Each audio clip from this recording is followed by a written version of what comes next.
Hi friends, welcome to smart online. Friends, ఈ వీడియోలో 41 FAD అండి. అయితే చాలామందికి అడ్మిట్ కార్డులు రావడం జరుగుతుందండి. అదేవిధంగా కొందరికి అడ్మిట్ కార్డులు అనేవి వస్తున్నాయండి, వెయిట్ చేయాల్సి ఉంటుంది. అదేవిధంగా ఇక్కడ మనం చూసుకుంటే 41 FAD అడ్రస్ వివరాలు, అదేవిధంగా ఎలా వెళ్ళాలి, అదేవిధంగా ఎలా వెళ్తే మీరు తొందరగా అక్కడ చేరుతారు, అదేవిధంగా ఈ వీడియోలో నేను క్లారిటీగా చెప్తానండి.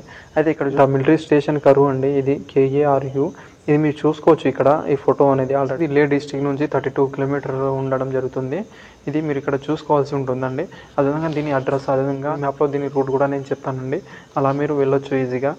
అయితే ఫ్రెండ్స్, ఇక్కడ మీరు జమ్మూ వరకు మీరు ఎలాగైనా వెళ్ళాల్సి ఉంటుంది ట్రైన్ పట్టుకొని. లేకపోతే మీరు ఫ్లైట్కు వెళ్ళాలనుకుంటే లే వరకు మీకు ఫ్లైట్ అనేది ఉందో లేదో, మన హైదరాబాద్ లేకపోతే విశాఖపట్నం నుంచి లే వరకు ఫ్లైట్ ఉందో లేదో ఒకసారి మీరు చూసుకోవాల్సి ఉంటుందండి. ఇది చూసుకున్న తర్వాత ఒకవేళ మీరు ఫ్లైట్ నుంచి వెళ్తే మీరు ఈజీగా ఇంకా త్వరగా చేరుకోగలరండి. కాకపోతే ఖర్చు అనేది ఎక్కువ అవ్వడం జరుగుతుంది. ఒకవేళ మీరు ట్రైన్ ద్వారా వెళ్ళాలనుకుంటే మీరు జమ్మూ వరకు వెళ్ళాల్సి ఉంటుంది. జమ్మూ వరకు వెళ్ళిన తర్వాత జమ్మూ నుంచి రూట్ అనేది నేను ఇప్పుడు చెప్తానండి.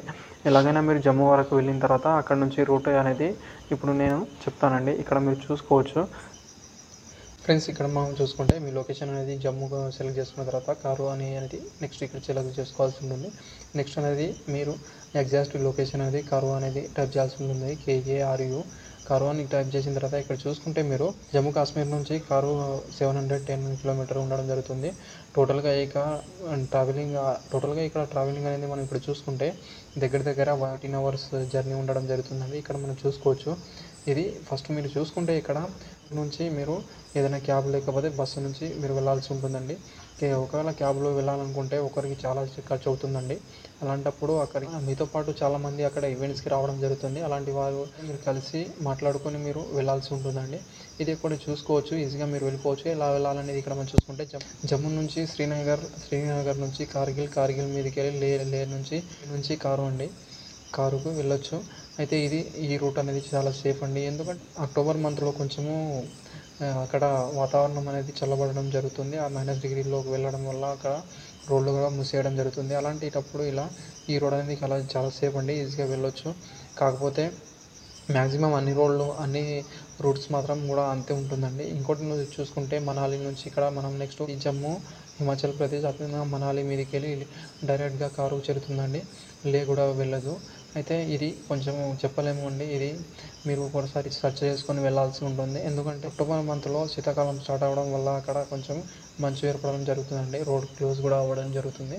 అలాంటప్పుడు వెళ్ళడం కష్టమవుతుంది. అందుకే మీరు ఈజీగా ఫస్ట్ అనేది ఇక్కడ శ్రీనగర్ మీదకి వెళ్ళి చూసుకోవాల్సి ఉంటుందండి. శ్రీనగర్, కార్గిల్, అదేవిధంగా లే మీదకి వెళ్ళి ఇక్కడ మీరు వెళ్ళొచ్చండి. కొంచెం ఖర్చు అనేది మ్యాక్సిమం అవ్వచ్చు. ఒక మ్యాక్సిమం మీరు వెళ్ళి రావడానికి ఒక 10,000 రూపాయలు మీరు ఖర్చు అవ్వడం జరుగుతుంది.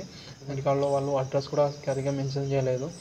అందుకే చాలామందికి ఇబ్బంది అవుతుందండి. అందుకే మీరు ఇలా వెళ్ళొచ్చండి. ఇక్కడ వరకు జమ్మూ వరకు మీరు ట్రైన్లో వెళ్ళి అక్కడ నుంచి మీరు క్యాబ్ లేదా బస్సు ద్వారా వెళ్ళొచ్చు. కాకపోతే బస్సు కూడా ఎక్కువ దొరకకపోవచ్చు అండి. అందుకే ఓన్లీ మీరు క్యాబ్ అనేది ఇక్కడ చూసుకోవాల్సి ఉంటుంది.